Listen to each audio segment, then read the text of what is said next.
You're listening to the Quint's podcast. When they say anything is possible, this Indian cricket team needs to be on a poster with that slogan, because even without their captain, without their first or second choice bowling attack, and with many players making their debut in the last month, India have beaten Australia at Fortress Gabba, the first team to do so in 32 years. History has been made. My guest Ayaz Memon is with us. Ayaz, historic is the only word that comes to mind as one tries to find a word to describe this Indian team's efforts in Australia? Well, historic is certainly one word which comes to mind, but in my mind, there are others which have been swirling around, Mendra.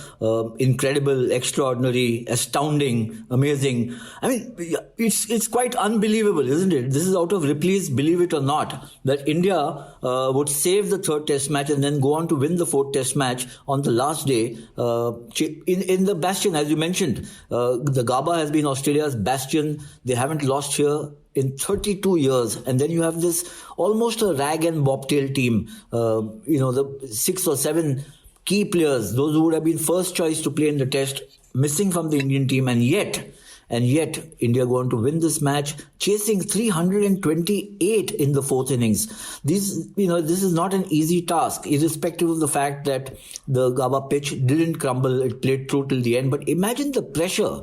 And I think that, when you look back on this match, you'll find that it's not just what happened on the last day. Of course, that was kind of, just superb, the way they chased down, they timed the chase, Pant, Gill first, and Pant later, and of course, the bridge being the Buddha of Indian cricket or world cricket, that is Cheteshwar Pujara. But also look at what happened earlier in the match, the partnership between Washington Sundar and Shardul Thakur, which brought India so close to Australia's first innings score, and then the bowling of Mohammad Siraj and Thakur again on the fourth day, which actually gave India the opportunity to chase down 328. If the lead was 350, 360, this would have been not possible. So many heroes in this victory, but at the end of the day, the greatest and the proudest moment for Team India, for Indian fans, I think is really the greatest ever victory I can think of in India's cricket history.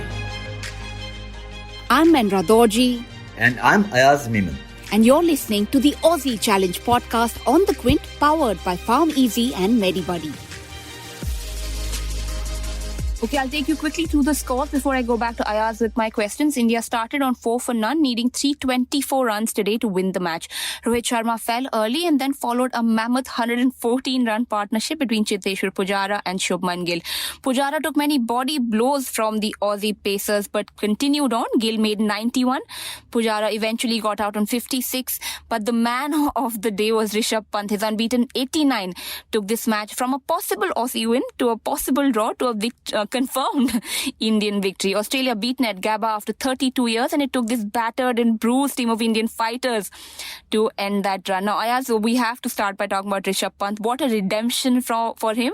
I mean, had the most horrid time at the start of the series, was replaced for a game as well, but comes out and plays, 2 massive match-winning knocks for India. Yes, I think this is a series that will be remembered for Rishabh Pant's contribution, and of course his redemption, as you mentioned, because he was on the verge of being ousted. I mean, not finding a regular place in the test squad is one thing, and then being out of the test squad itself would have been a big blow. I think it was good of the team selection or the team management to have persisted with him, knowing or identifying and supporting his match-winning ability. I think that's what really kind of clinched the issue in his favour and India's favour. I think there was this feeling at the back of the mind of the Indian team management, and I can say this with some authority because I spoke to Shastri before the team went to Australia. In fact, for quite a number of times. And one of the things that he kept emphasising on was we must have a counter punch ready. If there's no counter punch, they'll kind of roll over us, the Aussies.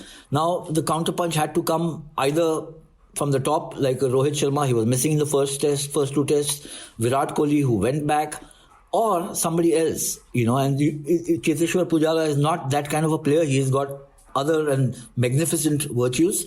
Rahane was not in the best of form going into the series, and therefore they had to look at somebody like Rishabh Pant to keep that counter punch ready when the need arose, and that came in the previous test. which was then saved by Ashwin and Hanuma Vihari. And in this test, which was won by Pant, even there he had laid the platform for what would have been another outstanding Indian win. It didn't happen, but that match was saved, and that was crucial from the series' point of view. And this is just, I keep saying, remember these two names, Gill and Pant, underline their names, and remember that, in 10, 15 years, we'll be seeing a lot of milestones, a lot of match-winning records, attached to their names. Yeah, you talked about, Shubman Gill, Rishabh Pant being special players. But that's what's also very special about this series win, right? Traditionally, we've been, a team that has match winners who, we depend on heavily to win us matches. But this time round, we've just had almost every player, put the hand up, step up and, put up a big innings, take a fifer, do something extremely special. And it's been a complete team effort as far as, the series victory goes. I think that's hitting the nail on the head. I think it's a team effort, and this is used as a cliche, this is a team effort. But when you look at what's transpired in the series, that one freak hour at Adelaide, I think, India could conceivably have won the series maybe 2-1 or 3-1, instead of 2-1. We don't know. So it's been one of those kind of series. But every time India faced a crisis, there was somebody there to perform, raise the bar for himself, for the team, perform excellently, whether in batting or bowling. And I think that came through in the fact that the Indian team managed to find a player for every occasion, whether it was in batting or bowling. In fact, I have this, my one line or a very brief summary of the series is, India outplayed Australia in everything, batting and bowling, in grit and determination, in flair, in ambition, in attrition, in the will to win, the will to survive and the will to win. The only area in which both the teams were equal were in dropping catches. So right after Rahane spoke after, winning the series and before he took the trophy, he said that the Indian team wanted to give Nathan Lyon a signed jersey. So he called Nathan Lyon on, gave him a jersey for his 100th test match. I mean, that's a sweet gesture to make, right? I mean, I know Virat said that his aggression is the new India, but you take this as well, right? I mean, this is the team that's in your face when needed. They'll take the body blows when needed. They'll keep quiet when, a certain team pain sledges you, but, and the complete gentleman when needed. But then again, when you need to be winning matches, they speak with their performance. No, I think these are niceties of cricket which are always good to watch. I think this is, once the heat and dust is settled, the battle is over, then you are still, fellow cricketers, it's part of the same fraternity, maybe also very good friends. So I think it's a great gesture. But this is something which is now happening more and more on the cricket field, as we see. Rare are those cases where it just gets so bitter that, I think it just gets where the slanging match spills over into the outside. But otherwise, it's, this is becoming a practice. And remember that there is also, match referees, the ICC putting an eye on nothing untoward happening. But you're right that, it was very thoughtful of the Indian team to salute a player who's playing his 100th test match, who's not been so successful in this series. In fact, one of the many reasons that Australia have not been able to win this series is because Nathan Lyon hasn't delivered with the ball. Okay, Ayaz, we must talk about Cheteshwar Pujara next. He faced such criticism during this series, such immense criticism during this series, wasting deliveries, he said, quote unquote, didn't show enough intent. Was what, people said about him. But that's what India needed from him, right? To hold on, to hold one side of the crease. So Australia pretty much knew they were just going to get wicket from the other end because Cheteshwar Pujara had shut shop. And even today, he took body blows. I mean, there were so many times when he was hit on his shoulder, on his arm, on his fingers. But the man just carried on. He knew he had a task at hand. He knew he needed to be out in the middle. And we just need to appreciate that, right? Well, I think the appreciation has always been there. I mean, in the 2018 series, was a player of the series. And, everybody raised a toast to his heroic batsmanship even then. So he's done exactly what he is known to do or renowned to do and what he is best at doing, which is to, drop anchor. He's the sheet anchor of the team. And he's just susses out the situation as we saw in the previous match and in this, especially when the demand is to wear down the bowlers. I don't think there's another player in the world who bats like him. He's got this kind of a zen-like zone that he gets into, and nothing flusters him or, shakes him up, not, bruises on the body, etc., etc. I thought at one stage that he might actually go back because he was hit so often. There was a spell, especially with the second new ball, when he was hit in the body repeatedly. I thought he might actually go back and take some, just get his bruises attended to. No, but he stuck it out, and that was really heroic. And then look at I said this before in our talk, that players like him have to play second fiddle, though they are the more experienced and the better players, to the stroke makers like Gill and Pant.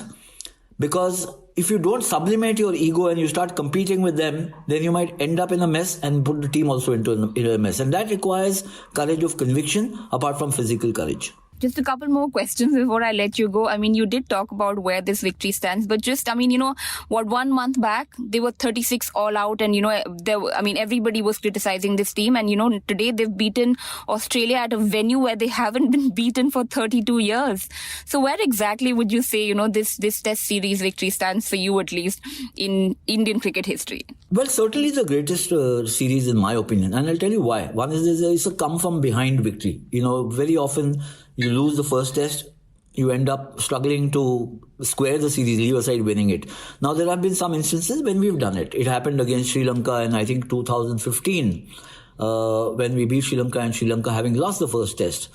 And then, of course, we all remember that magnificent series, India versus Australia, in 2000-2001, and built around that Dravid-Lakshman partnership, which turned the series around. We had lost the first test, we went on to win the series. But this is a series which has come out, it's not a home series, it's not played in the subcontinent, it is played in Australia, with Australia at full strength and India not at full strength, and at the Gabba where Australia haven't lost in 32 years. I can't think of a greater series in Indian cricket history than this. Okay, my ultimate last question. We had so many debutants during this series. We had Siraj, Sundar, Shubman Gill. Who do you think, would you say, impressed you the most? It's a very unfair question because so many of them have been such stellar performers in this season. Rishabh Pant, everybody was critical of him. In fact, the question we were asked, is that, does he deserve a place in the team because of his wicket keeping? He dropped catches. And then, he was almost consigned to the rubbish bin. But the management trusted him. The captain trusted in his ability. And look at what's happened. So he's been obviously one of the heroes. You can't not count him as a hero after this performance today. Shubman Gill, not the first choice opening batsman. That was Rishabh Pant. He got the opportunity and hasn't looked back. And not just not looked back, he's looked a classic player. He's just so good on the eye. And he's the guy who actually kept, at least this morning, on the fifth morning, India in the hunt for a possible win after Rohit Sharma had fallen fairly early. Then there's Mohammad Siraj, not the first choice bowler, picks up 13 wickets in the series in 3 tests, which is the best by any Indian bowler, more than Bumrah, more than Ashwin. And remember, he's playing in his first series. He's played all of 3 test matches. And then, of course, Shardul Thakur, Washington Sundar, even T. Natarajan. These guys were Thakur and Natarajan were net bowlers. They were not even part of the squad. They were inducted into a squad later. Even Washington Sundar came here for white ball cricket. And look at his contribution. A half century under the most daunting circumstances, also by Thakur. And then that fiery spell by Thakur where he picked up 4 wickets, Siraj picked up 5.